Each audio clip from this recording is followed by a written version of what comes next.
Hi Lomads! It's me again, Glab, back on the channel, and whether you're new or regular viewer, I'm so happy that you're here.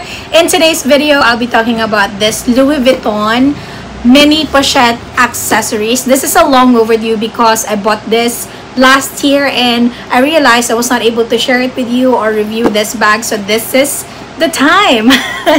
And if you're still contemplating, you're thinking if you will buy this bag, I hope this video helps. But before I do that, please click on subscribe and turn on notifications so you never miss out on my future episodes.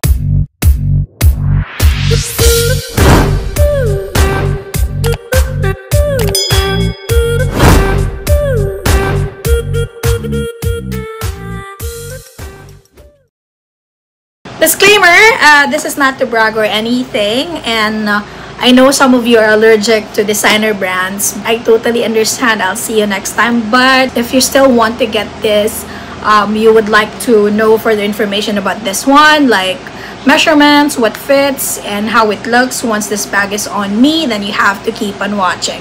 But first, I just want to share it with you. I did not buy this on cash, and I'm so thankful with that online seller because pwede yung staggered payment. And most of my designer SLGs and bag, wow, bag, may bag ka girl, layaway talaga siya because I still can't afford to pay this one time big time. So yeah, shout out to Miss Charm if you're watching.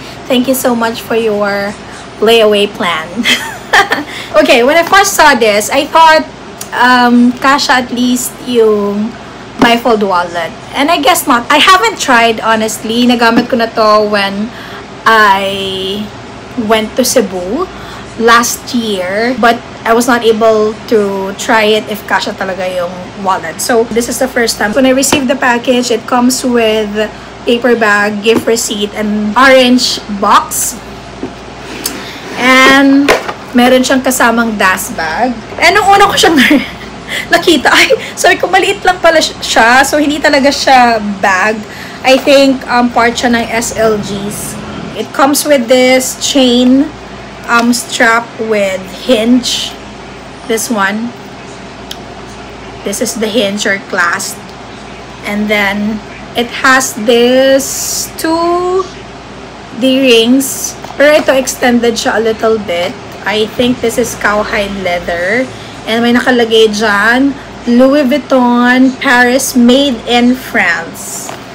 Ah, there. And then, top zip closure. Tapos, yung pull niya is also gold with LV, initial of Louis Vuitton. Oh my goodness. Naka-cinematic pala ako, kaya hindi siya mag-focus. There. Ah, there. Okay. Vlogger na vlogger. Canvas, and ito yung kanyang details. Glummates. Yan. There. And then inside, okay, meron pala siya to kasama. Naka-attach siya dito sa bag. Nakalagay dito, not returnable once removed. There. And of course, natanggal ko na siya. And this is the care card. And then inside, wala siyang anything. Like slip pocket, talagang main compartment lang. And it has this tag inside. And yung style code niya probably is SF0222. Tatlong 2. Yeah. This. Pwede siyang catch-all pouch. Ganon. Mini bag for little girls, but not for a big girl like me. 5.8 inches yung length, and then height that is 3.8 inches here, 3.8 inches, and then here naman depth is 1.2 inches, 1.2 inches, yeah, 1.2 inches. And the drop of this chain up to here is 6 inches. Really? Yeah, 6 inches.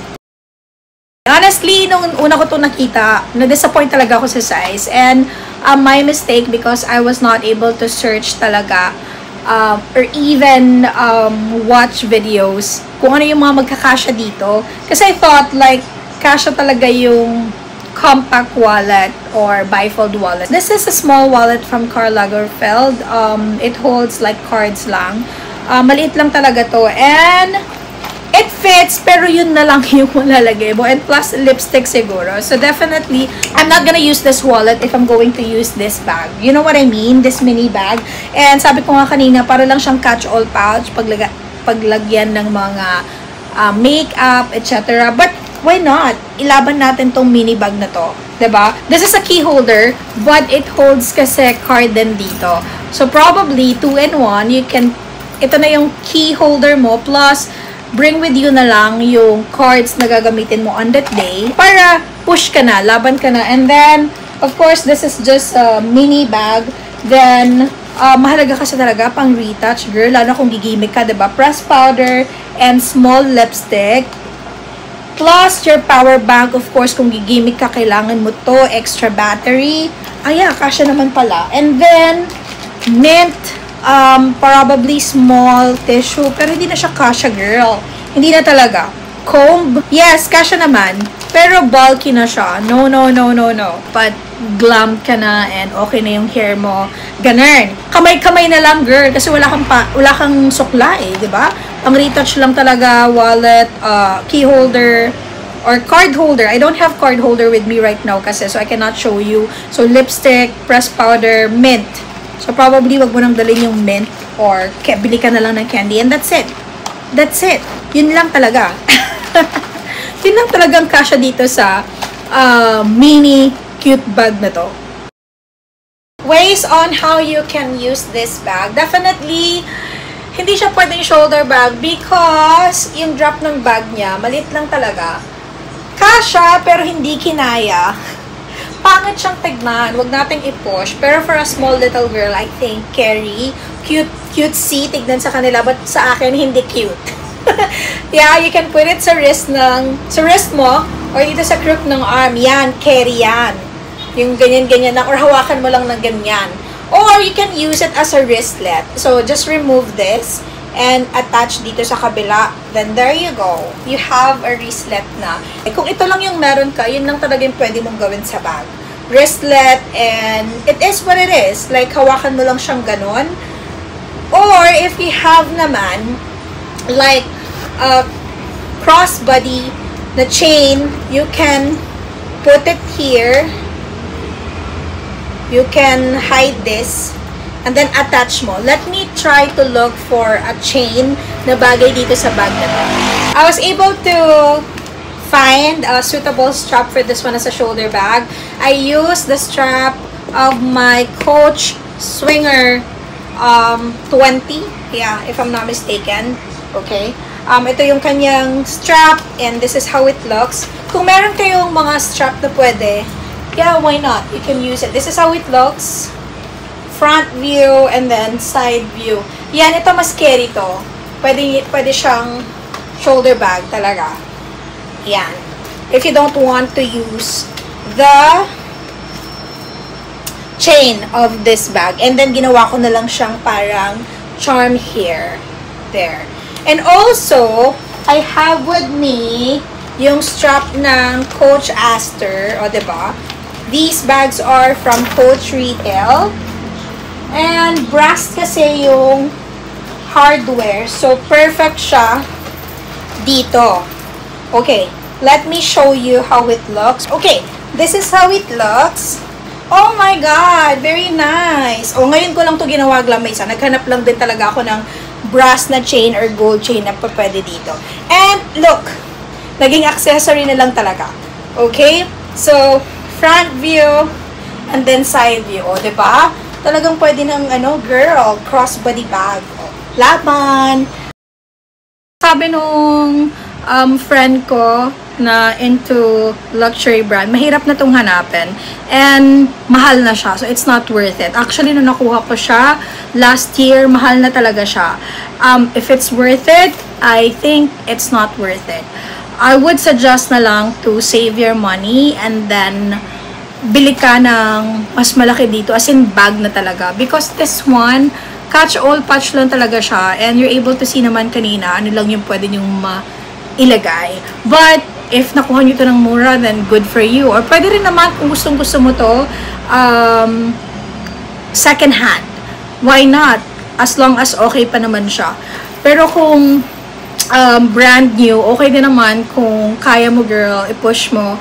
Pero ako lang, it's not worth it. Actually, nung una ko siyang nakita, I was quite disappointed. Kasi, okay, parang maliit lang pala siya. And yun yung naisip ko. I could have, you know, buy na ng bag if I waited for a while. But still, thankful to that online seller kasi meron siyang layaway plan. That's it. Yun lang yung kwento na to. Kung i-recommend ko, if you have money and you're into LV SLGs, go. Kasi I think talagang kung gusto mong kolektahin lahat ng SLGs nila, go. Hindi kita pipigilan. Go, girl. Kasi nice naman din siya as a catch-all pouch and you can use this as a crossbody basta meron ka lang mga extra chains.